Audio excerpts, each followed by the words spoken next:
China aims to be the first country to explore the dark side of the moon.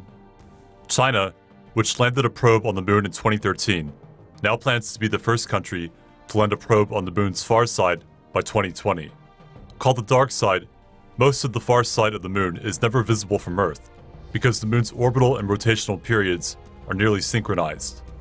An official at the Chinese Academy of Sciences Moon Exploration Department told China's state-run CCTV that the moon's dark side has a clean electromagnetic environment, which is an ideal field for low-frequency radio study.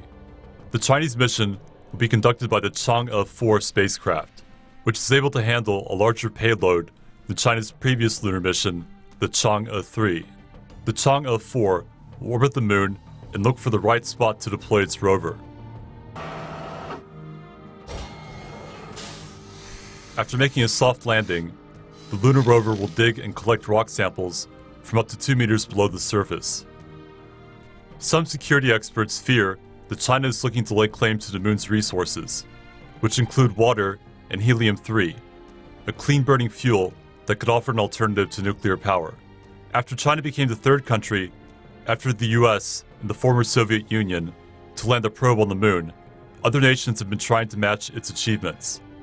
Japan has announced that it will land an unmanned rover on the moon by 2018. See a story that really should be animated? Suggest stories to TomoNews now.